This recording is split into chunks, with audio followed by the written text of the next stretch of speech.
페르난데스 소개합니다.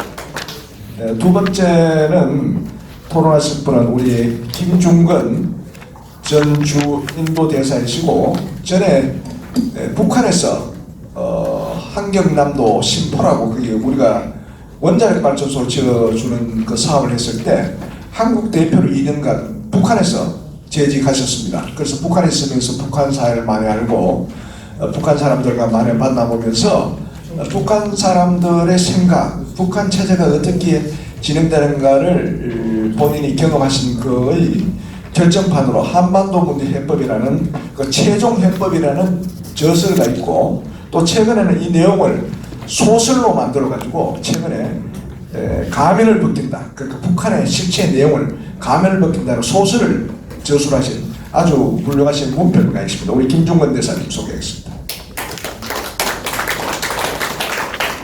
세 번째는 우리 그 이규영 박사님인데 전 서강대학교 국제대학원의 원장님을 하시고 이제 퇴직하셔서 국제대학원의 명예교수로 계신데 독일의 하이델베르크 정치학 박사이시고 국제정치와 체제전환 전공을 하셨습니다. 그리고 마지막에 우리 김강년 박사님 조화 정치연구원 원장님이신데 조화정치연구원 원장님이신데 전에 아태 정치학회 회장님도 하셨고 민주평통 지금 상임위원 활동하고 계십니다. 동국대 정치학 박사를 취득하셨습니다. 그러면 순서에 따라서 우리 페르난데스 유엔 인권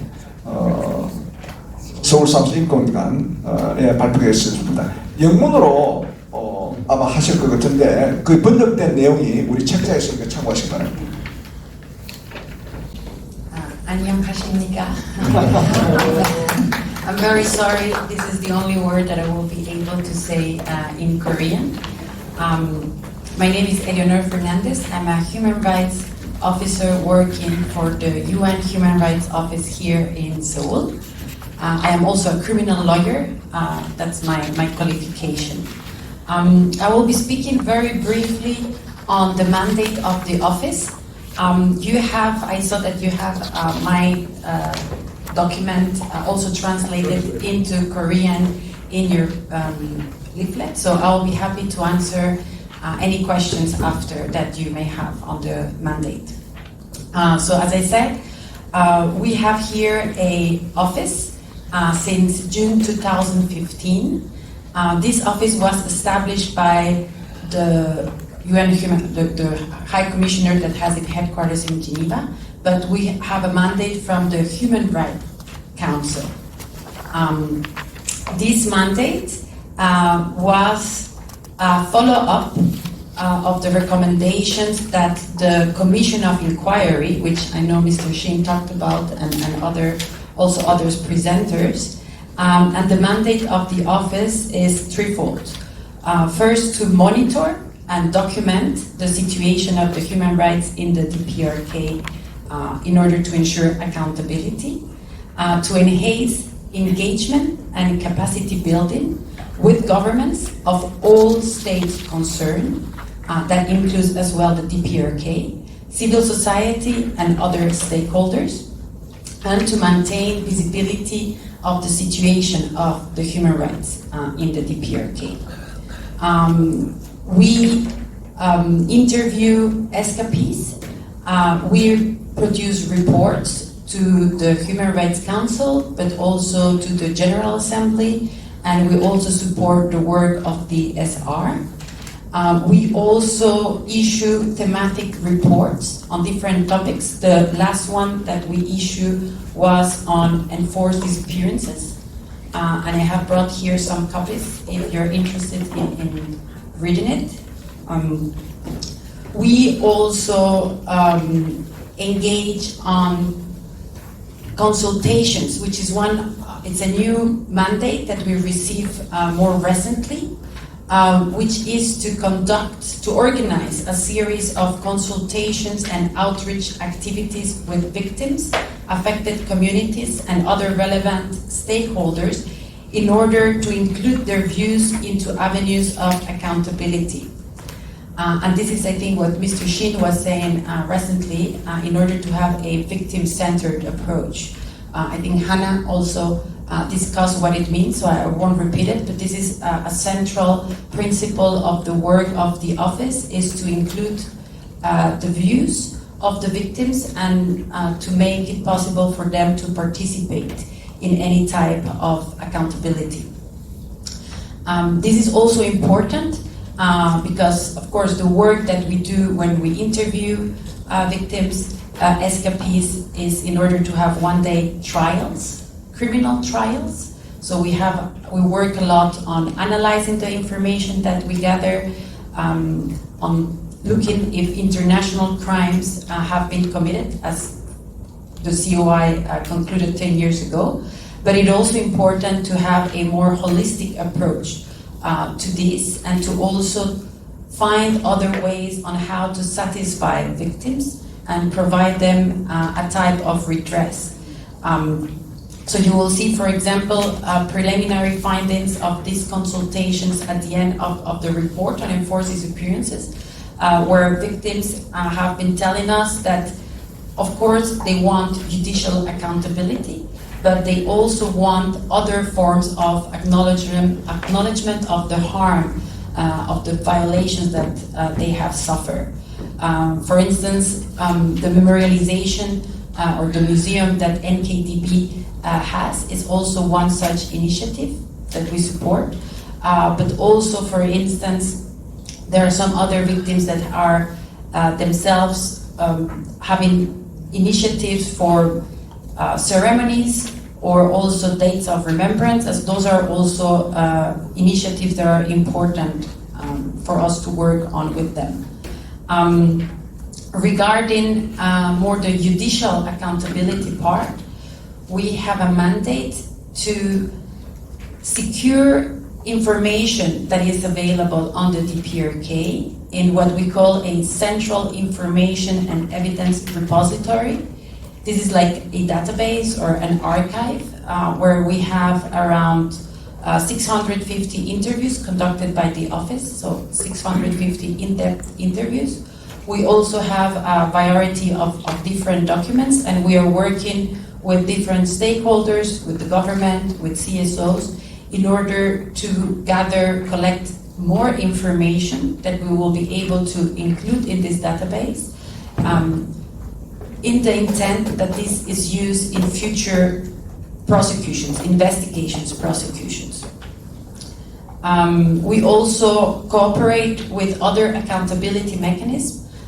Within the UN systems, there are quite a number of what we call investigative bodies with whom we exchange experiences all the time. Similar mandates as the one of the office here in Seoul have been given by the Human Rights Council to look into the situation in Myanmar, Syria, Belarus, Sri Lanka, just to name a few. So this type of mandate that the office has here in Seoul is something that is also for other situations. So it's not something particular to the DPRK. The UN has, the OHCHR, the UN Human Rights Office, has around like 15 of these mandates around the world. I'll stop here because I think we need to have more time for questions, and I'll be happy to answer any questions that you may have after the other presentations. Thank you. 예, 제가 페르난데스 씨가 소개한 걸 간단하게 정리하겠습니다. 대개 여기 이제 번역문에 나와 있지만, 이제 여기 직책은 휴먼 라이츠 오피서, 인권 보호관이고, 특히 이 양반이 이제 형사 변호사의 그 자격을 가지고 있는 분입니다. 아시겠지만 그 인권이사의 공고에 의해서 2015년 6월에 서울 사무소가 개소가 됐고, COI, 그러니까 인권조사위원회에서 이제 2014년 리포트를 했는데, 거기 중요한 거는 인권에 대한 청취, 그리고 문서를 만들어서 책임 규명을 위한 것이고, 그다음에 이제 여러 가지 관여, 또 이 인권단체 능력 향상, 그다음에 북한 인권에 대한 그 가식성, 비저빌리티라고 하는데 그걸 이제 높이는데 이바지해야 된다고 하는 것이 서울 사무소의 위임 권한입니다. 그래서 이제 많은 인터뷰를 통해서 이 문서를 통해서 인권이사에 보고하고 총회에도 보고하고 가끔씩 그 주제별 보고서를 발행하는데 여기는 이제 아물지 않는 상처, 여기 이제 카피가 몇 권 있습니다. 흥미 있으신 분은 한글로 돼 있으니까 한 권씩 청하시면 될 것 같습니다. 그 다음에 이제 피해자가 앞으로 있을 형사재판에서 적극적으로 그 책임규명 활동에 참여하는 것이 이제 권장이 되고 있고, 이렇게 하기 위해서 정보를 분석하고 이제 형사적인 그 법적인 측면에서 이 양반이 이제 홀리스틱 어프로치라고 했는데 전체적인 접근이 이제 필요하다고 얘기를 했고, 사법적, 비사법적 책임을 묻고 또 피해도 규명을 하고 이렇게 하고, 그다음에 최근에 그 NKTV에서 박물관을 이제 설치하는 거를 이제 서제시했는데 이게 굉장히 중요한 것이고, 앞으로 또 북한 인권을 기억하는 여러 가지 세레머니 행사들을 중요하다고 보고, 앞으로 있을 그 사법 절차에 대비해서 중앙화된 문서 저장고 이런 것들을 이제 계속 갖추고 있는데 많은 데이터가 이미 확보가 되어 있습니다. 앞으로 그 여러 인권단체들, 시민사회에서의 추가 정보를 환영하는데 이것은 미래의 조사와 기소를 위해서 활용될 것입니다. 그 다음에 이제 그 서울 사무소는 반드시 북한 문제뿐만 아니라 다른 나라의 경험, 특히 그 최근에 그 미얀마하고 시리아에서의 인권 문제를 갖다가 또 배우고 경험을 통해서 또 북한 문제를 해결하는 방편으로 쓴다고 합니다. 이게 간단한 요지입니다. 다음은 우리 김중근 대사 토론 계시겠습니다. 안녕하십니까. 아까 일부 토론에서 이훈 이부보도위원회 위원장님께서 탈북민 2세라고 본인을 소개하셨는데 저도 탈북민 2세입니다. 저희 친가는 이 해방 직후에 김일성 하는 거 보니까 이거 안 되겠다 해가지고 미리미리 전쟁 나기 전에 남쪽으로 내려와서 경제적으로 별로 어려움이 없었습니다. 미로 짐작컨대 부르주아이기 때문에 그 탄압을 받을 것 같아가지고 내려오신 것 같고요. 어머니는 서울 유학으로 왔다가 대학생 때인데 이 38선이 갈리는 바람에 올라가시질 못하고 완전히 혀를 단신으로 떨어져 있어서 저는 외가가 한 명도 없습니다. 근데 이제 어머니하고 아버지가 대학생들 모임 동양 모임에서 만나가지고 제가 생겼나 봅니다. 이렇게 해서 이제 자기소개를 드렸고, 저는 35년 동안 외교부에서 근무를 했는데 상과대학을 나와서 그런지 통상 쪽으로 계속 이 보직을 줘서 마지막에 법무보직이 이제 경제차관보를 했는데, 아까 홍영호 차관님께서 말씀하셨듯이 2001년부터 2003년까지 계도 대표로 북한에 있었습니다. 거기서 이제 북한 사람들 접촉하고 북한 모습을 보고 쉽게 말해서 머리가 뺑글로 돌아버렸습니다. 그 전까지는 모든 대부분의 사회인이 그렇듯이 잘 살고 잘 먹고 출세하고 이게 인생의 목표였는데, 그때 보고서 북한의 모습을 보고 제가 아주 머리가 돌았는데, 그래서 울었는데 마음속으로 울었습니다. 왜 그러냐면 대개 이제 한국사에서 얘기할 때 보면은 북한 사람들의 가난과 경제적인 고통에 대해서 많이들 얘기하는데, 저는 사실 그거보다는 더 치명적인 건 뭐냐 하면은 이 사람들이 정신세계가 무너졌다는 겁니다. 왜 그러냐 하면은 거짓말을 하고 창피한지를 몰라요. 그리고 북한 사람들이 여기도 탈북하신 분도 계시지만은 감사하다는 얘기를 안 해요. 왜 그러냐면 감사하다는 얘기를 하다가 보면은 잘못하면은 빚받으러 올까봐. 그러니까 저기 아까 그 저기 95년부터 97년간 그 고난의 행군 시절에 국제사회가 이제 6, 7년부터 지원을 시작을 했는데 북한 정권이 한 번도 감사하다는 얘기를 한 적이 없어요. 왜 그러냐 하면은 북한 정권은 어떻게 생각하냐면 외국의 원조에 대해서 이거는 보급 투쟁에서 얻은 전리품이에요. 그러니까 감사하던 할 필요 없어요. 자기네들 그 전리품으로 정정당당하게 얻은 거기 때문에. 그런 식으로, 그러고 다음에 제가 어디 가서 무슨 유튜브 방송에 나와서 얘기하라 그래서 뭐 한 적이 있는데, 하여튼 뭐 얘기가 너무 길어지는 것 같아서 여기서 끊겠습니다. 그래서 오늘 저희가 할 얘기는 북한 인권 문제의 그 국제적 함의와 그 통일이라는 문제를 그 얘기를 할까 합니다. 시작하기 전에 아까 이광백 대표께서 북한 문제 해결은 북한 문제라 그러면 보통 핵 문제, 주민이 고통받는 것, 통일 문제라고 말씀을 하셨고 이걸 해결하는 방법론으로 뭐 몇 가지를 얘기를 해서 맨 처음에 대화 협력 말씀하셨는데 저는 거기에 절대로 동의할 수가 없습니다. 왜 그러냐 하면 대화 협력은 불가능해요. 그래서 제가 북한을 바꾸는 방법은 왜 그러냐면 저쪽에서 대화 협력은 쉽게 얘기해가지고 공산주의 전체주의에서 얘기하는 선전과 기망의 한 가지 전략적인 수단일 따름이에요. 그런데 지키지 않을 대화와 협력을 한다는 것 자체가 아무 의미가 없어요. 그래서 아까 홍 장관님이 말씀하셨듯이 최종해법이라는 책을 썼는데 최종해법이 뭐냐 딱 한 줄이에요. 북한 정권의 레짐 체인지. 그 정권을 바꾸는 거 외에는 대답이 없어요. 근데 그 한 줄을 증명하기 위해서 제가 400페이지라는 책을 썼어요.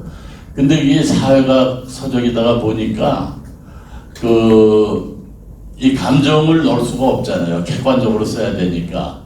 그래서 다 못한 사연을 소설화해서 한 300여 페이지짜리로 만들었는데 그게 지난 6월 달에 발간을 했습니다.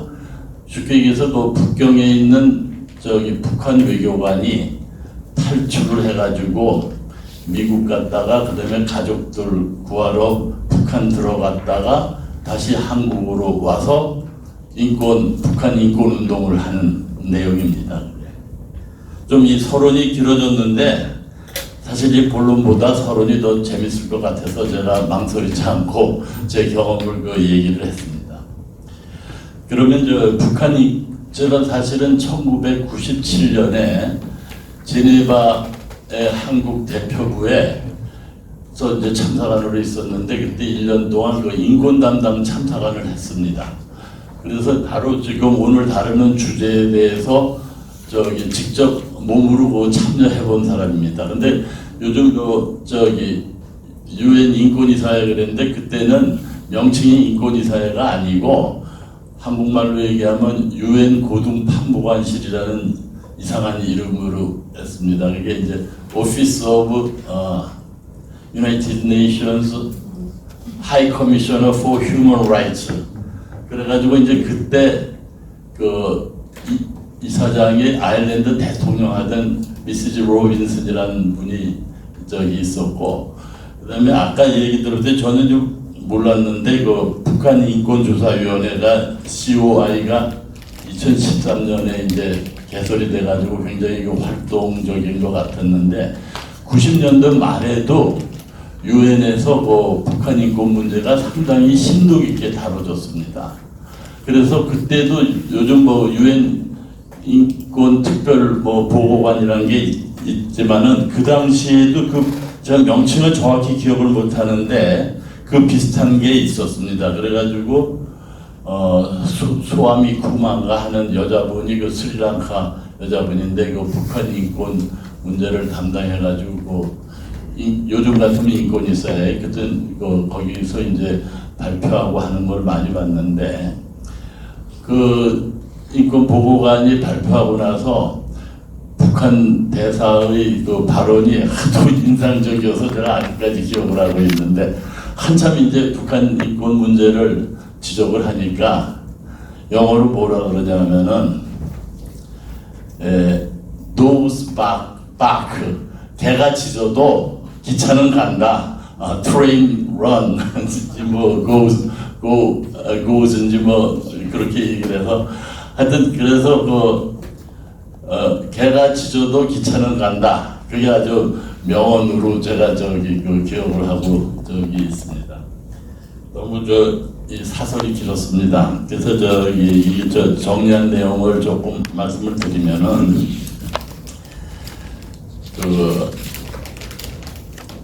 2015년부터 유엔 총회에서 그 북한 인권 결의안이 채택돼 가지고 2005년부터 2005년부터입니다. 18년 동안 계속되었습니다. 그런데 우리나라가 이제 계속 공동제안국으로 참여를 하다가 문재인 정권 4년 동안에 그 공동제안국에서 당사국인데 공동제안국에서 빠졌습니다. 그러다가 이제 작년부터 다시 그 공동제안국으로 들어갔는데요. 이 내용이 뭐냐 하면은 유엔 총회 결의안의 내용이 크게 제일 중요한 게 두 가지입니다. 가장 책임 있는 자에 대한 제재, 그 다음에 두 번째로 ICC 회부, 국제형사재판소, International Criminal Court, 거기에 회부. 근데 저희가 북한 인권 문제라면 하도 많이 들어가지고 그 식상에 있는 면이 좀 없잖아 있는데, 사실은 그 다자회의에서의 그 결정사항이라는 게 참 이 구속력이 없고, 뭐 제재를 가기가 어렵습니다. 근데 유엔 총회에서 이렇게 결의를 하면은 그 결의가 뭐냐 하면은 그 유엔 안보리사에 이 촉구를 하는 겁니다. 안보리가 그래서 그 다음에 그 2005년 이후에 매년 그 북한 인권 문제를 공식 이제로 채택을 했습니다. 그런데 이것이 김정일이나 지금 김정은한테 주는 임팩트는 사실은 저희들은 잘 모르지만 상당히 큰 것 같아요. 왜 그러냐 하면은 일단 유엔 총회에서 결의가 되면은 그 국제사회 전체가 있기 때문에 유사시에 이 사람들이 도망갈래야 받을 나라가 없어요. 그러니까 이게 김정은이 이 독재자들 당사자들이 느끼기에는 두려움이 상당히 큰 것 같습니다. 여러분 기억을 하실지 모르겠지만은 그 발칸반도에서 이제 한참 그야말로 홀로코스트 비슷한 게 이제 있었잖아요. 이제 인종 청소가 있었을 때 그때 이제 세르비아 대통령이 그 밀로세비치라는 사람이 있었어요. 이 사람이 이제 총회뿐만이 아니라 안보리에서 결정이 나가지고 국제형사재판소에 제소가 됐어요. 그래가지고 헤이그에 있는 국제형사재판소에서 감옥에 이제 갇혀 있다가 그때 이제 총회에 관심사 있죠. 이것이 이제 국제형사재판소에서 내리는 최초의 사형 구형이 나오느냐 안 나오느냐. 근데 옥살을 해버려가지고 옥중에서 죽어가지고 그 결론은 못 졌는데 그렇게 이 독재자에게는 국제형사재판소 또는 유엔 결의라는 게 상당히 의미가 있고 두려운 결론입니다. 그래서 이제 우리 국내 문제로 다시 돌아가면은 2016년에 아까 여러 번 얘기가 나왔지만은 북한 인권법이 시행이 됐는데 그다음 거기서 만들어내야 될 북한 인권재단은 문재인 정부의 이제 사보타주로 해가지고 설립이 안 됐지 않습니까?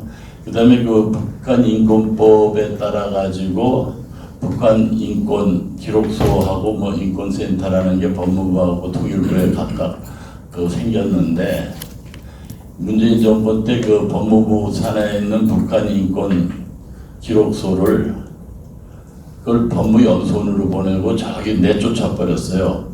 그러다가 이번 정부 들어와서 다시 그거를 이제 법무부 본청으로 들어와서 과천에다가 크게 저기 사무소를 만들어서 8월 18일인가 언제 그 저기 한동훈 법무부 장관이 그 개막식 하는 거가 뭐 텔레비에 나오고 그랬는데 이 기록소라는 게 아무것도 아닌 것 같지만은 그 여기 저 NKDB 제가 작년 초에 맨 처음에 저희 NKDB를 접촉을 하면서 사실은 깜짝 놀랐어요.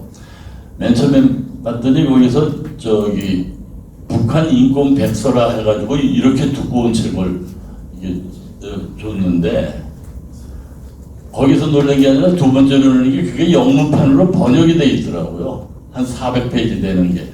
여기 이재춘 대사님이 여기 이사장을 오래 하셨는데 그래서 이렇게 보니까 그 미국 애들 이 젊은 친구들이 이걸 번역을 했나 봐요. 한국말을 잘하던데 이 친구들이 뭐 돈을 받고 했겠어요? 뭐 했어요? 그냥 차비나 받고 점심값이나 받고 했겠죠. 저는 모르겠지만은. 근데 그런 것들이 다 그 유엔에 보내주고 그 다음에 국제 인권 단체 뭐 저기 인터내셔널 휴먼 라이츠라든가 이런 데 이제 보내주고 이제 그렇게 되겠죠 이제. 근데 이런 저기 외교적인 활동이라든가 그 인권 활동은 통일하고 연결이 되는 문제입니다. 통일 얘기까지 나가면 너무 저기 길어질 것 같아가지고 통일에 대해서는 이따가 질의응답 시간에 그 말씀이 나오면은 그때 제 생각을 좀 말씀드리기로 하겠고요. 여기서 끊는 게 좋을 것 같습니다. 예, 너무 길어서. 예. 자, 우리 이규영 교수님. 예, 이규영 교수입니다. 제가 토론을 요청받고서 그 다음에 발표 자료 발제자들의 원고를 보고서 토론자의 역할을 어떻게 해야 될 것인가 좀 생각을 했었는데요. 보통 이제 일반적으로 발표에서 발표자가 했던 주장 내지 논리 그것과 반대되는 입장에서 토론을 진행하는 방법, 이 방법하고 그 다음에 발표자들이 굉장히 여러 가지 중요한 걸 많이 언급을 하지만 그 중에서 이거는 좀 보완을 하면은 그 주제를 상당히 빛나게 할 수 있는 방법이 있지 않겠는가 해서 저는 후자를 택했습니다. 그래서 저는 북한 인권 개선을 위해서 외부적인 환경 그 케이스에서 이제 유럽연합이 북한 인권을 신장시키는데 어떻게 활동할 수 있는가 그 부분을 좀 정리를 했습니다. 저도 지금 한 뭐 십몇 년 전에 이제 이 유럽연합의 북한 인권 정책 뭐 이런 논문도 썼습니다만은 토론을 정리를 했는데 그대로 하면 또 그것도 재미없고 크게 한 세 가지 포인트만 좀 지적을 보완 말씀을 드리면서 제 토론을 진행할까 합니다. 일반적으로 지금 북한 이슈는 이 핵 문제하고 인권 문제로 요약을 할 수가 있겠죠. 그래서 이제 북한 인권 문제는 그 북한의 핵 또는 미사일 개발이 강행되면서 국제사회의 계획을 초래하는 하나의 요인이 되고 있다 이렇게 얘기합니다. 그런데 이 북한의 인권 문제와 관련해서 우리가 결코 빠뜨려서는 안 될 중요한 시각이 우리 대한민국과 북한의 체제 경쟁이라고 하는 측면입니다. 이 체제 경쟁이라고 하는 부분에서는 대한민국이 절대 약화될 수 있는 부분이 아니다. 이렇게 도식화하면서 제가 한 나라의 소위 내셔널 파워, 국력을 측정할 때는 세 가지 요소가 중요하다. 첫째는 뭔가 하면 의지가 중요한 요소가 되고, 두 번째 전략, 스트래티지. 그다음에 세 번째 군사적인 역량이 얼마만큼 강하게 잘 준비되어 있는가. 이것에 의해서 승패가 좌우될 것이다 이렇게 봅니다. 그런데 우리가 북한의 인권 문제를 많이 이야기를 하는데 그것을 정작 굉장히 중요하게 여기는 우리 대한민국의 내부적인 역량은 과연 힘과 전략과 군사적 역량에서 얼마만큼 잘 정비되고 준비되어 있는가라는 부분도 이 북한 인권 신장에 관해서 결코 빼놓을 수 없는 중요한 부분이다. 우리 홍장님께서 저를 소개할 때 저는 이제 독일에서 동독이 무너지는 현장에 있었습니다. 유학 시절에. 허무하게 무너지는 걸 보고서 동독 내에서의 집권층의 힘과 전략의 이 미스매니지먼트 이거를 절절하게 보면서 한 나라가 이렇게 우습게 무너지는구나 라고 그 부분을 보면서 이 남북한 대결 과정 속에서 우리의 내부적인 역량 이것이 제대로 확보되지 않으면 북한 인권 문제고 핵 문제고 다 소용없다 저는 그래요. 그래서 제가 오늘 여기서 토론자로서 하나 강조하고 싶은 것은 우리 자체 내 독일 케이스에서 독일의 통일, 즉 독일 서독 국민들을 하나로 묻을 수 있는 요소가 무엇이고 바로 그 요소들 때문에 동독 주민들이 서독 체제를 동경하는 요소가 무엇이겠는가? 그는 의지에 관한 부분입니다. 한마디로 요약하면은 혹시 이 용어를 들으셨는지 모르겠습니다. 소위 이 디펜시브 데모크라시, 방어적 민주주의라는 요소입니다. 시간이 없어서 제가 이 용어만 소개를 해드리고 이 부분이 먼저 우리 대한민국에서 지금 분명하게 강하게 확립되어 있지 않은 북한 인권 문제가 해결되고 안 된다는 부분을 말씀드리고 싶습니다. 그 다음에 두 번째, 북한 인권 문제가 그럼 왜 국제적으로 중요한가? 거기에 지금 북한의 식량량, 그 다음에 북한의 자유권 제한, 그 다음에 북한의 핵 문제 이 부분 때문에 이 국제사회가 북한의 인권 문제에 개입하는 근거가 되고 있다. 이런 것을 바라보고 있는 우리 대한민국의 시각은 지금 유감스럽게도 하나로 지금 독일처럼 소위 디펜시브 데모크라시는 개념으로 하나가 되지 못하고 제가 정리해 놓은 것처럼 보수적인 입장, 중도적인 입장, 진보적인 입장 이것이 갈라진 것이 저는 상당히 지금 굉장히 우려스럽다. 우리 자체 내에서 이 세 가지 갈래가 적어도 자유민주주의를 완벽하게 할 수 있는 노력으로 하나가 되지 않으면 안 된다. 굉장히 북한에서 우리가 먼저 선행적으로 해야 될 부분이다. 이걸 좀 강조하고 싶습니다. 자, 이제 마지막입니다. 북한의 인권 문제에 관해서 유럽연합은 우선 유럽연합의 인권 외교 정책은 인도주의, 인권, 민주주의의 유럽적인 가치를 토대해서 제3세계의 인권 중진 문제에 집중하고 있다는 겁니다. 그런데 유럽연합에서의 인권 문제에 관해서는 미국하고 조금 성격을 달리한다는 미국은 하드파워죠. 그런데 유럽연합은 그것보다는 약간 성격을 달리해서 소프트파워, 연성 권력으로서 인권 문제에 관련하고 있다는 겁니다. 그 이야기는 미국의 힘과 제재인 강성 권력, 하드파워와 민주주의와 인권 확산이라는 소프트파워 이것이 독립방향의 것도 있다는 얘기입니다.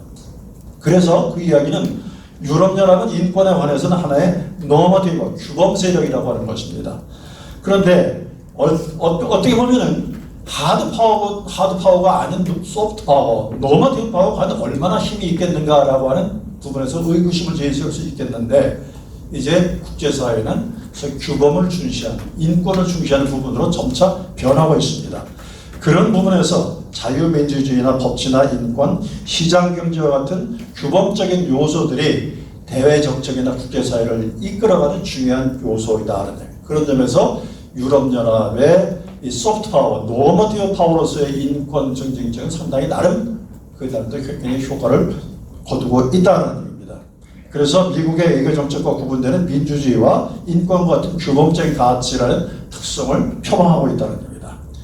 유럽연합의 대한반도 정책은 비판적인 관여 정책이 기조가 되고 있습니다. 그리고 북한과 대화 유지 및 관계 정책을 위한 3대 조건으로서 첫 번째 핵 문제가 진전돼야 되겠다. 남북 관계가 개선돼야 되겠다. 그 다음에 인권 문제가 개선돼야 돼. 이 세 가지가 전체 조건이 되고 있습니다.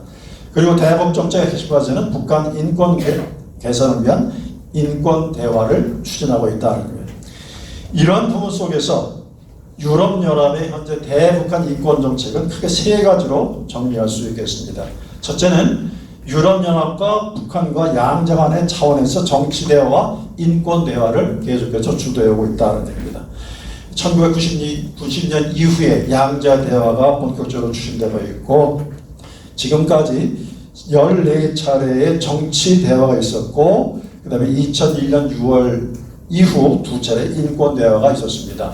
상당히 지금 교착 상태입니다만 나름대로 상당히 북한에게 중요한 메시지를 전한 역할을 하고 효과를 거두었다. 두 번째, 국제사회 협력을 도모하는 차원의 도모하는 다자 차원이다.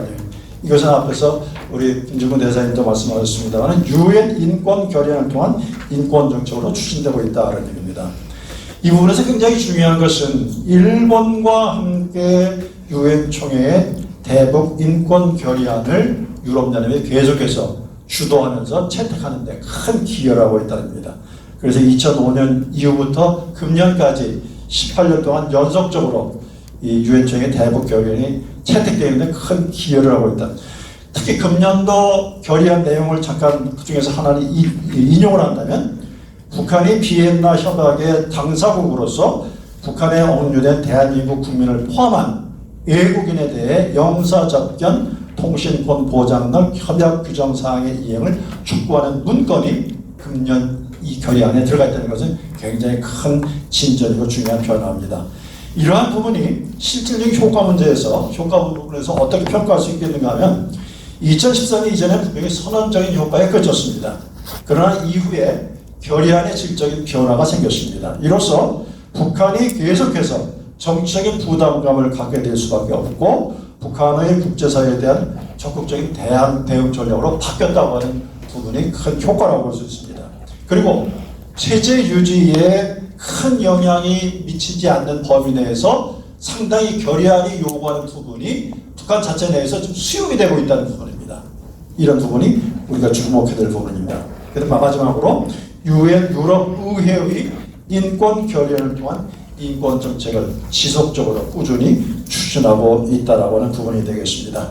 그래서 유럽의회 차원에서 유엔 국제인권 레짐을 통해서 북한 인권 결의안을 채택하고 별개로 혹은 채택을 권고하고자 하는 다각적인 노력을 현재 유럽연합은 기울이고 있다. 자세한 내용은 거기에 좀 정리를 해서 그를 참고해 주시면 감사하겠습니다. 이로써 저희 토론을 마치겠습니다. 고맙습니다. 예, 감사합니다. 여러분 반갑습니다. 저는 대전에서 왔습니다. 또 여기 와서 그러니까 이 대사님 이재춘 대사님 글은 제가 많이 읽고 또 아까 말씀도 잘해주셨고 또 우리 한용석 부총장님 이렇게 또 여기서 와서 또 뵙고 또 같이 상임위원 하셨던 분도 또 계시고 그래서 이 플로어에 계신 분이 이렇게 눈에 들어와서 먼저 말씀드렸습니다. 이제 제가 우리 신동춘 대표님 길을 좀 살려드리려고 합니다. 이울국 선생이 쓴 많은 봉사라고 하는 그 상소문에 보면 정규지시, 정사정자, 귀할귀자, 알지자, 떼시자, 그 다음에 사요무실, 일사자, 요할, 필요로 한다 할 때 요자, 힘쓸 무자, 진실한다고 할 때 실자인데 사요무실. 이것을 아시는 분이 아니었나 싶습니다. 좋은 때에 그동안 인권을 강조하기도 힘들고 자유를 강조하기도 어려운 그런 시점에 그 노력을 많이 하셔가지고 한미일 정상에서 북한 인권 개선과 자유 통일 추진이 인터넷 들어가 보시면 아시겠지만 우리 신동춘 대표님이 정관 작성하고 이 모임을 통해서 강조했던 그런 사항들이 제가 인터넷에서 발견하고 깜짝 놀랐습니다. 그래서 때를 아시고 또 제가 이 토론문에는 신동춘 대표님 것만 한다고 그랬는데 다른 분 것도 좀 언급을 하고 싶습니다. 우리 송한나 이분도 제가 글을 이렇게 인터넷 통해서 이제 보기도 했는데 북한 대사에게 영어로 직언을 할 정도로 그런 용기를 가지신 분이 또 오늘 직접 발표를 해주셔서 아주 감동적이었고 또 이강백 국민통일방송 상임 대표님은 아주 달인이시군요. 그 방송을 오래 하시다 보니까 그 전달력이 너무도 뛰어나셔서 제가 끝까지 놓치지 않고 다 듣고 많이 배웠습니다. 그 다음에 최설 장마당을 통한 북한 주민의 계층문화 인권 개선 모색을 해준 그 최설 박사님에 대해서도 우리 신동춘 대표님이 반할만하다. 여기 오늘 모신 분들 보니까 참으로 잘 모셨다 이런 생각이 들고, 또 그것을 총집대성한 그 논문이 바로 신동춘 대표님 페이퍼입니다. 한번 읽어보시면요, 제가 이쪽 분야에 제가 이제 북한 인권 문제에 대해서도 이제 논문집에다 글도 쓰고 국군 포럼 문제에 대해서도 이렇게 논문을 쓰기도 했는데, 어떻게 이런 최근 자료들을 다 집대성했는가 할 정도로, 그래서 제가 여기에 대해서 뭐가 좀 잘못됐다 이런 측면보다는 오늘 이 발표를 통해서 너무 많은 걸 배우고 가고, 이런 측면도 있으니 와서 한 수 배워라 이런 뜻에서 부르신 거 아닌가 싶은 생각이 듭니다. 그 다음에 우리 홍양호 사회자분은 전에 이제 방송을 지난번에 이제 같이 이렇게 함께 참여할 수 있는 그런 게 있었는데요. 소신이 너무도 뚜렷하고 그 차관 시절부터 쓰신 글이나 지금까지 참 얼마나 그렇게 아까 하나하나의 의미를 부여해 주시는 것이 쏙쏙 들어온지 제가 너무 오늘 많이 배우고 가는 것 같습니다. 그래서 저는 제가 쓴 글은 아주 굉장히 시의적절한 발표와 또 지금 자유통일국민연합의 이 의미가 실로 크다. 정관에서 한 내용들을 갖다가 다 적시하지는 못했지만, 저도 그 이제 80페이지 보면 제가 좀 정리해 본 것도 있습니다. 그래서 저는 제 말만 많이 할 수 없고, 덕담 비슷한 시로 지금 이제 자유통일을 해서 아까 방송 하셨던 우리 이광백 발표자님께서 말씀하셨듯이 핵 문제랄지 인권 문제랄지 남북관계에 더 나아가서 이 남북 통일 문제는 따로따로 된 것 같지만 알고 보면 하나로 다 통한다. 저도 전적으로 공감을 하고, 그런데 이제 중요한 것은 어떻게 이걸 사용무실이죠.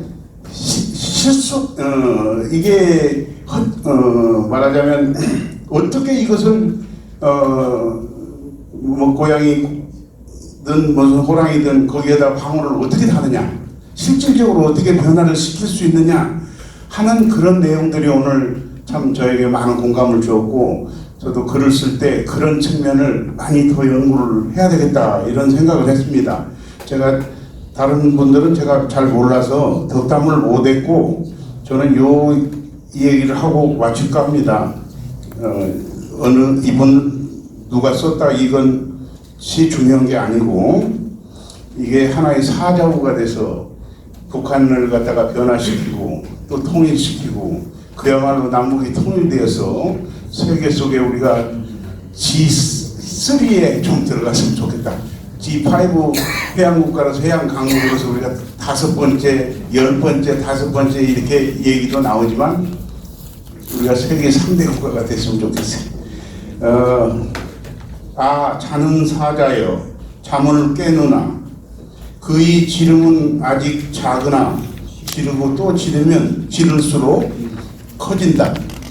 장래에 깨면 온 누리 진동하리. 우리 국군이 크게 용성하고 남북이 통일이 되고 또 세계 평화와 번영이 충만하기를 기원하면서 제 토론을 여기서 마치겠습니다. 감사합니다.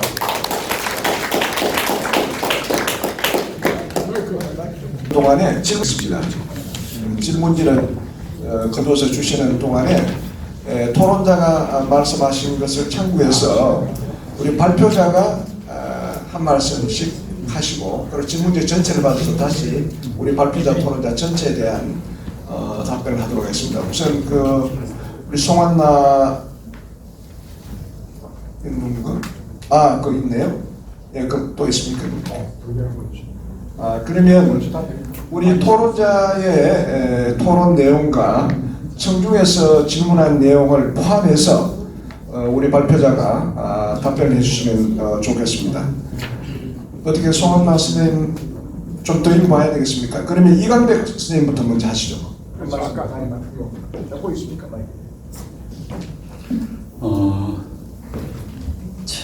최원암 선생님께서 질문해 주셨습니다.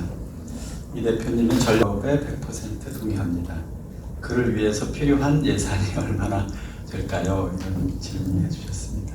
제가 아까 얼핏 말씀을 드렸던 것 같아요. 사실은 많으면 많을수록 좋다고 저는 생각을 합니다만 저희 단체 중심으로만 짤막하게 참고 삼아 말씀을 드리겠습니다. 라디오 방송 같은 경우 현재 저희가 방송 제작비를 빼고 전파 주파수만 하루에 3시간씩 하는데 시간당 한 170달러 정도 됩니다. 대만 국제방송 들리는데. 그래서 이걸 하루에 한 3시간 정도 하고 있는데 이걸 360으로 하면 전파비만 한 2억 5천 정도가 되겠죠.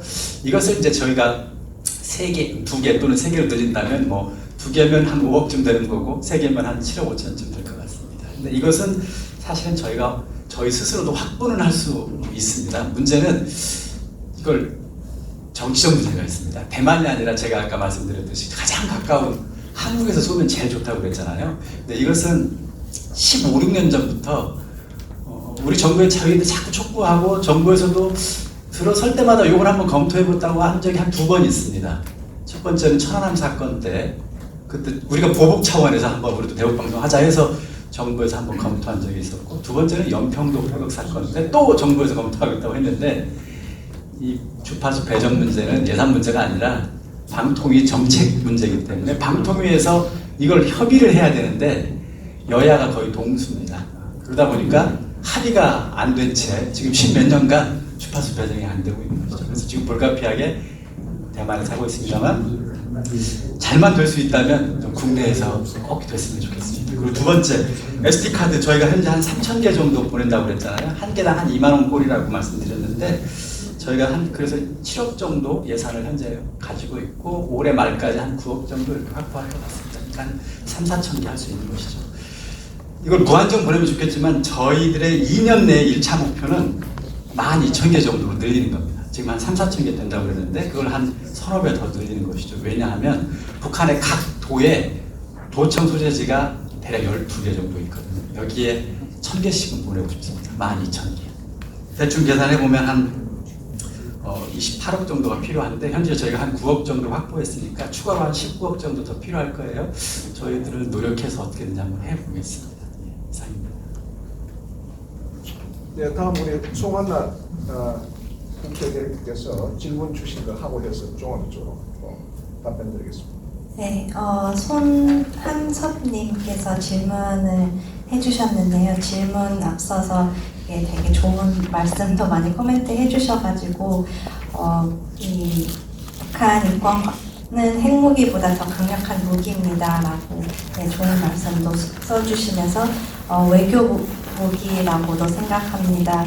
어떻게 하면 이 전 정권의 많은 정치인들을 제재를 할 수 있는지, 북한 주민의 인권을 박치한 정권의 많은 정치인들을 제재할 수 있는지에 대해서 질문을 해주셨는데요.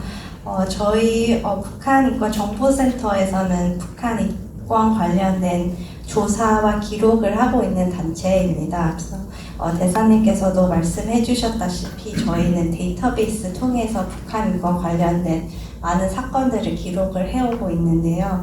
현재까지 저희가 지난 20년 동안 북한 인권 사건이라는 거는 84,000건을 기록해 왔습니다. 그 관련돼서 인물은 54,000명의 인물도 기록해 왔고요. 인권 사건이랑 그 인물이라는 거는 피해자, 목격자, 가해자 다 포함된 데이터베이스로 보실 수 있을 것 같습니다. 저희가 이 기록을 하고 있는 이유는 나중에 이 통일이 되었을 때 북한 주민들에게 인권 침해를 한 가해자들을 처벌도 하고 또 피해자들이 이 본인들의 얘기할 수 있는 자리가 있을 때 증거가 필요하지 않습니까? 그 증거를 수집하기 위해서 저희가 데이터베이스를 만들고 있고 운영하고 있다고 알고 계시면 좋을 것 같고요. 그래서 대사님께서 저희 북한 인권 백서 400페이지 번역하는 것에 대해서 말씀해 주셨는데 그건 저희 직원들이 다 하고 있습니다. 저희 직원들이 사실 해외에서도 공부도 많이 하고 사실 어느 국제기구나 좋은 곳에서 일을 할 수 있는 영어도 가능한 분들이지만 이 북한 인권이랑 통일에 대한 마음을 갖고 작은 NGO에서 헌신하고 있는 젊은 20대, 30대 18명 되는 작은 NGO인데요. 네, 앞으로도 많이 관심을 가져주시면 감사할 것 같습니다. 해주신 김민석 목사님 감사합니다. 질문 여지는 문화가 통일을 앞당긴다고 생각하시는데 문화와 예술이 북한 인권 변화에 어떤 영향을 미치겠는지 그리고 한국의 문화와 예술이 북한 청소년 MZ세대에 주는 영향 이곡해 보면 그 맥락이 하나로 통화되는데요. 먼저 제가 그 2002년인가에 평양에 한국의 예술단들이 공연하지 않았습니까? 그 텔레비전 북한의 대중 매체로 공개했어요. 그때 송대관, 주현미지가 아직도 기억이 나는데 또 만났네요. 네 박자 유행됐습니다. 그때 이게 정말 또 만났네요. 북한의 노래는 다 우리 수령님밖에 없지 않습니까? 또 만났네요. 이거 어떻게 보면은 그 북한 주민들이 꽉 굳어졌던 그 애틋한 감정을 녹여주지 않았냐 저는 이렇게 생각하거든요. 그때 제가 31살이었는데 엄청나게 진짜 말 맞다라 허벌나게 불렀어요 그 노래. 네, 그 다음부터는 한국 노래가 이게 CDR판이나 이게 그 메모리로 들어오기 시작했거든요. 그래서 가장 대표적으로는 북한이 3월부터 초모가 시작됩니다. 그래서 군 초모가 시작되면 유행되는 노래가 공동경비구역의 주제가 이등병의 편지. 진짜 눈물 나죠 그 노래. 통기타 틀면서 짧게 잘린 내 머리가 이거 짱하지 않나요? 네, 이 노래는 현재까지도 가장 유행되고 있는데 제가 말씀드릴 것은 저는 개인적인 그런 주장일지 모르겠지만 문화의 통일은 전 이루어졌다 이렇게 주장을 합니다. 그리고 시장은 지하, 보이지 않는 지하 시장은 벌써 통일이 되고 남았다. 그리고 한국은 북한의 민심을 얻었다 저는 이렇게 생각합니다. 그 요인이 하나가 바로 이 문화 예술이 북한에 많이 보급됨으로써 그 영향력이 대단합니다. 그래서 옛날에는 우리가 남조선 하게 되면 홀먹고 굶주리는 동포 제가 서학기 때 그렇게 배웠어요. 띠띠빵빵 내 동생 시구절이 아직도 기억이 나는데요. 그러나 지금은 내 자녀 지금 한둘밖에 안 낳지 않습니까? 북한 주민들이 그 자녀에게 투자를 하는데 이 자녀를 가장 잘 내세우는 표징의 하나가 한국산 이복을 입혀야 됩니다. 예, 그 정도로 얼마나 이게 무슨 말이냐면 한류의 용량이 내가 한류를 남조선을 좋아한다 이런 말이 아니고 자연적으로 왜 좋아하게 되냐. 늘 또 쿠쿠 바까마 우리는 말하는 바까마라고 하거든요. 여러 가지로 어떤 문화적 예술, 어떤 상품의 기술성 이런 것으로 인해서 그래도 가장 빠르게 화금력에 있는 것이 바로 한국 노래. 특히 최근에는 2014년인가 강남스타일, 그 싸이 강남스타일 엄청나게 퍼졌거든요. 저 그거에 어떻게 퍼졌냐면 강남스타일을 평양에서는 평양 스타일로 고쳐 부릅니다. 원산에서는 원산 스타일로 고쳐 부르고 단지 부르는 것이 아니고 장마당 세대 20대, 30대 이런 사람들이 흥이 많지 않습니까? 그래서 그 알판이라는 게 그 싸이 춤추는 걸 이렇게 그 TV에다 넣고 전문 춤 소저가 있어요. 이걸 북한 말로 춤 소저라고 하는데 한국말로 말하자면 학원이죠. 근데 이게 왜 그러면 활성화되냐? 이게 북한이 사교육을 유인하는 하나의 요인이 이제는 공교육은 별로 별거 없으니까 물론 공교육이 요즘에 북한 이제 김정은 정부가 인재 중시 정책 내세우면서 IT 산업, 외국어 교육 엄청나게 중시합니다. 하지만은 따로 1:1 외국어 교육이나 이렇게 그 IT 산업이나 특히 춤추고 노래하고 나팔 배우고 이런 사교육을 왜 배워주냐면 남성들은 의무적으로 군사 법무제입니다. 이때 군대 나갔을 때 악기를 하나 한다거나 특이하게 재간이 있으면 군 손전대로 뽑혀 나가죠.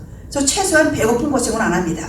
그래서 이런 여러 가지로 복잡한 다양한 요인이 적용을 해서 한국의 문화와 예술이 엄청나게 북한의 문화를 변화하고 북한 주민의 의식을 변화하는 데는 그야말로 거의 중독성이 있다. 제가 이렇게 말씀드리고 싶고요. 북미 위주에서 이런 해외 창구를 벌 수 있는, 물론 계층별 역량은 다릅니다. 제가 2002년에 그 성규교 나오는 뭔가 도박 나오는 올인 진짜 올인을 25알에 엄청나게 비싸게 주고 샀는데 와, 내 이거 영화도 비싸요. 이게 알판에 25개 사야 되거든요. 그러니까 돈이 비싸니까 5명에서 모임돈 해가지고 여기 말하면 개임돈 그래서 카팅을 다 치고 단서하지 않습니까? 전파나가 나가게 되면은 그럼 그 럭하기에다가 뭘 넣으면은 그 전파가 안 잡히냐면 가마 뚜껑 있잖아요. 북한에는 다 윤가마로 밥에 먹지 않습니까? 그 가마 뚜껑을 럭하기에다 넣으면 OECD가 가나? 이게 말로 럭하기에다 넣으면 전파가 안 나갑니다. 그래서 사업당국이 전파 탐지기를 돌려서 안 걸리거든요. 참 백성의 지혜가 대단하지 않습니까?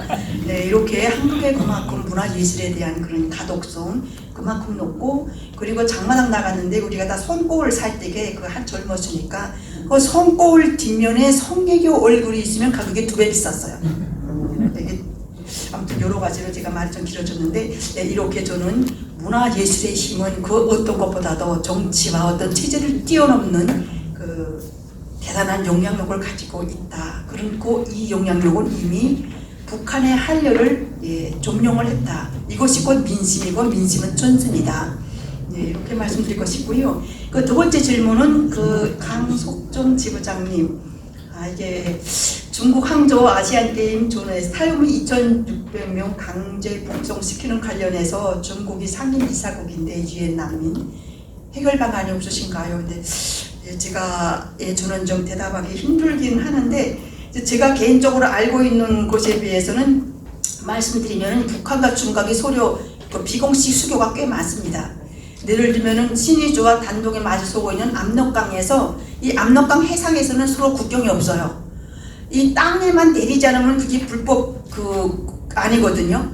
여러 개 서로 수교가 되어 있고, 두 번째는 탈북민이 중국에 오게 되면 중국이 그거를 북송시키게끔 서로 이렇게 무엇을 조건으로 대가를 해서 이렇게 탈북 북송을 하는지 모르겠는데, 저는 이 부분은 참 안타까운 게, 저는 지정학적 특징으로 해서 우리가 계속 저도 아이 때부터 배워온 것이 북중 관계는 피로써 맺어진 순치 관계다. 순치라는 게 입술과 이빨이 관계다 이런 말 아닙니까? 근데 이제는 의식이 깨어있는 지식인들은 이렇게 안 봅니다. 우리가 중국을 가장 기피해야 되는 대상이다. 자기의 이익에 따라서 북한을 이용한다. 그래서 한때 이렇게 뭐 김정일도 어떨 때 화가 나면 말할 때가 있어요. 이 중국은 촌족이다 이런 말을 화가 나니까 비공식적으로 아마. 그래서 이게 뭐 어떤 방안이 참 안타까운 문제인데, 이 상임 이사국으로서 저는 중국의 역할이 그래도 저는 미국에 가장 영향력이 있지 않을까. 미국 말 잘 듣지 않을까요? 저로서는 이렇게밖에 말씀드리지 못해 죄송합니다. 네. 다음 우리 마지막으로 신동준 대표님. 예, 제가 마무리 말씀하고 또 사회자가 이제 마무리 하셔야 되는데, 제가 그럼 강석종 목사님이 부산에서 올라오셨어요. 그래서 제가 지금 페르난데스 씨한테 유엔에서 이거를 위해서 송환 방지를 위해서 뭔 일을 하고 있는지 한번 물어보겠습니다. 그 답변을 듣고 제가 코멘트하고 그 다음에 마무리 말씀으로 가도록 하겠습니다.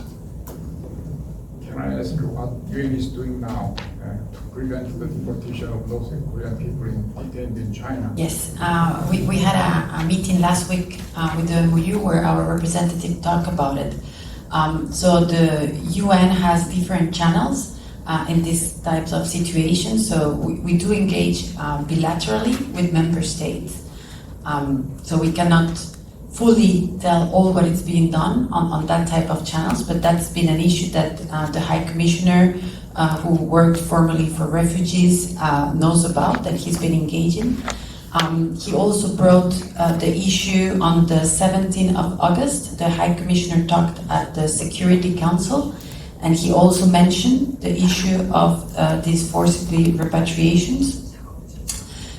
We are also in contact with the different CSOs and the different SKPs and other organizations working with the people that are in China in order to gather more exact information, because it's also important to have the correct statistics of how many people and who is at risk of deportation. And of course, the position of the office is that these people should be not sent back to the DPRK, as we know that they could be at risk of torture or ill treatment and detention. So we hope also that other state members, including the ROK, engage bilaterally with the Chinese government. And we also are looking at the situation in other countries where people from DPRK are currently. This is also not only in China, but there are other peoples from DPRK that could be forcibly repatriated. So this is an issue that we are working on. 예, 지난주에도 미팅이 열렸다고 하는데 여러 가지 다양한 측면에서 노력을 하고 있다고 합니다. 양자적으로 해결이 되면 좋은 것인데, 유엔에서는 고등 판무관이 8월 17일 날 안보리에서 이런 우려를 표명을 했고, 또 다른 기구하고 협력을 해서 송환 대상으로 지금 알려지고 있는 사람들의 정보, 통계, 얼마나 리스크가 지금 있는지 하고, 그다음에 이제 유엔의 입장을 전달을 하고 있다고 합니다. 그래서 이제 희망컨대는 우리 한국이 중국하고 양자적인 관계에서 협조를 구하는 것, 또 다른 제3국이 또 중국하고의 영향력을 행사하는 등등 여러 가지 노력을 하고 있는데, 구체적인 것은 밝히기가 좀 어려운 면도 있다고 합니다. 예, 그리고 이 정도로 이제 페르난데스 씨 유엔의 입장을 말씀드리고, 제가 혹시 말씀하신 거 제가 다시 통역을 전체적으로 다 해드릴까요? 아니면 그냥 이 정도면 될 것 같아요. 예, 이 정도. 예. 제가 그래서 페르난데스 씨가 이제 굉장히 이제 여기서 지금 토론하는 거 이런 거를 구글을 통해서 이렇게 막 한국말로 보고 또 영어로 번역해서 보는 거니까 전체적인 흐름은 잘 알고 있다고 생각을 합니다. 예, 그래서 다행이고요. 지금 이제 제가 두 가지 말씀을 드리고 싶은데, 첫째로는 이제 자유통일의 이것이 기운이 국민의 공감대가 이제 확산이 되는 것이 앞으로의 방향인데, 지금 문제는 우리 내부에 상당히 자유민주주의를 방해하는 요소나 세력들이 많이 있다는 거죠. 그래서 이기영 교수께서 지금 방어적 민주주의 얘기를 했는데, 이걸 간단히 말씀드리면, 자유민주주의는 여러 가지 사상이나 이념이나 다 관용적이고 개방적이고 다양성을 존중하지만, 지금 공산주의는 말이죠, 자유민주주의를 파괴하는 세력이에요. 그러니까 자유민주주의가 그 자체를 파괴하는 세력을 용납할 수는 없는 거예요. 그래서 그것을 디펜시브 디모크라시, 방어적 민주주의를 하니까 우리가 이거를 잘 구분해야 됩니다. 지금 그런 세력들은 뭐냐면 자유민주주의의 그런 관용적인 약점을 이용해서 이렇게 굉장히 국내를 어둡게 지금 하고 있는 것입니다. 그거를 잘 지켜야 되고, 국민들이 자유통일의 필요성에 공감을 하고, 사실 저희 통일국민연합이 2016년도에 창설이 됐지만 그때는 자유통일이라는 말을 쓰는 데가 없었어요. 우리가 이제 저는 시대적인 흐름이나 사명이 그렇게 된다고 보고 했는데, 그 이후에 몇 년이 지나니까 정광훈 목사께서도 자유통일당이라는 걸 쓰고, 또 많은 분들이 요새 자유통일을 많이 쓰고 계세요. 그래서 저희는 다행히 통일부에 사단법인 등록할 때 혹시 먼저 자유통일을 가진 단체가 있지 않느냐 우려를 했는데, 다행히 없어서 저희는 그대로 원래 창립됐던 명칭이 그대로 유지가 돼서 제가 상당히 기뻤습니다. 그래서 여기 계신 분만 아니라 많은 국민들이 자유통일 국민연합에 동참하셔서 전 국민적으로 통일운동을 확산시켜서 우리의 꿈을 좀 이룩하는데 서로 합심하면 어떠냐 하는 것으로서 제 말씀을 마치겠습니다. 예, 오늘 자유통일국민연합이 주최하고 통일부와 북한인권정보센터가 후원한 북한인권 개선과 자유통일 세미나 발표자의 참 본인들의 경험과 이론적 바탕을 통해서 정말로 생생한 내용들의 발표, 그리고 또 토론자님들도 중요한 역할을 하신 분들의 중요한 토론을 해주신 것이 아주 오늘 세미나가 성과 있게 또 매우 유익하게 진행된 것입니다. 제가 서두에서 말씀드렸습니다마는 우리 북한 인권 개선과 자유통일의 키워드는 저는 자유라고 생각합니다. 자유가 북한 인권 개선도 결국 자유를 위한 것이고 우리를 통일로 가는 길도 자유통일을 위한 것인데 제가 남북관계 일을 하면서 느꼈던 것은 북한 사람들은 자기 자신들이 강하다고 생각해요.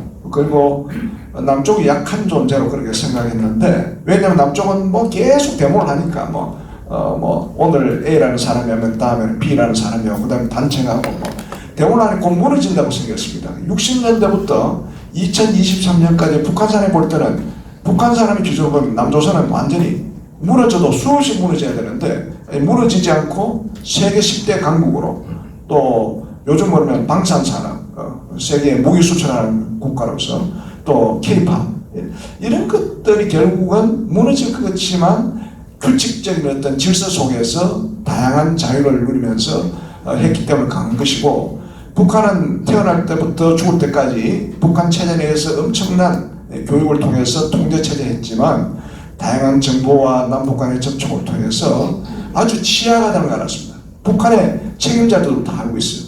그래서 제가 여러 가지 경험 중 몇 가지를 소개시키자면, 제가 남북 이산가족 상봉할 때 제가 통일부 담당 국장을 했는데 그때는 남북이 서로 교대로 확인했습니다.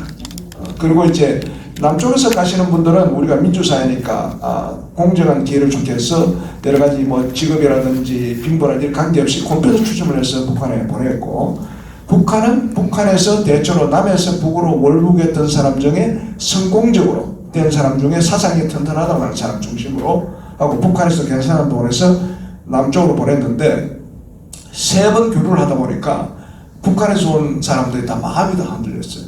왜냐? 남쪽에 가보니까 어마어마하게 잘 살 뿐 아니라 너무나 자유롭고, 북한식으로 보면 이산가족들의 반동기업 아닙니까? 그 사람들이 자유롭게 살면서 오히려 북한의 가족들한테 보통 달러, 2,000달러, 10,000달러 주도 끝도 없는 경제를 갖고 있고, 자녀들이 전날 미국 가서 유학하고 있으니까 북한 사람들이 너무 흔들렸어요. 사실 금강산으로 옮긴 이유가 체제의 위협을 느껴가지고 남쪽을 못 보내겠다. 그래서 결국 금강산에 간 겁니다. 그리고 교류 협력을 계속하면서 북한의 김정일 이런 사람들이 야, 남북 교류 협력하니까 큰일 났다. 우리가 흔들린다.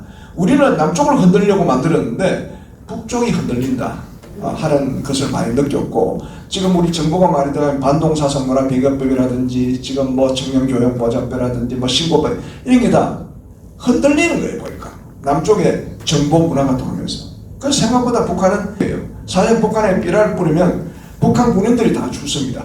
죽어서 남쪽의 이런 발전상이라든지 특히 좀 약간 좀 심하지 않는가 싶은 생각이 들기도 합니다만은 김정일의 처가 6명이라고 딱 돼 있어요. 그 북한 군인을 보면 북한은 김정일이가 정말로 숭고하고 무결점자고 정말로 인격적으로 대단한 사람이라고 생각하고 지도자로서 오셨는데 가보니 내몰래 엄청나게 여자들이 많은 거예요. 그것도 한두 명도 아니고 6명이나 있단 말이에요. 그러니까 북한 군인들이 흔들리는 거예요. 그래서 남쪽에서 오면 이건 무조건 막아야 되겠다. 그러니까 흔들림의 정신입니다. 그래서 저는 이 자유라는 것이 물론 지금 방어적 민주주의 말씀하신 건 반드시 지키는 범위 내에서 이 자유의 힘, 다양성, 그리고 북한 사람들이 이것이 들어가면 비교의식을 심어줌으로써 인권 문제도 생기고 북한의 변화를 촉진할 수가 있다고 생각합니다. 그래서 우리 이강백 대표님이 정말 엄청나게 노력하셨네요. 그런데 이것은 단기적으로 해서는 효과가 없고 지속적으로 해야 되거든요.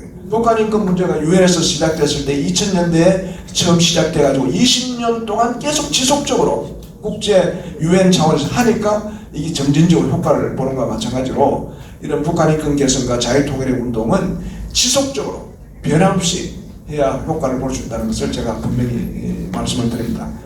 오늘 이 자리에 함께 하신 발표자, 토론자, 청중님들 마지막까지 열심히 참여해 주셔서 감사하는 말씀으로 오늘 세미나를 마치도록 하겠습니다. 수고하셨습니다.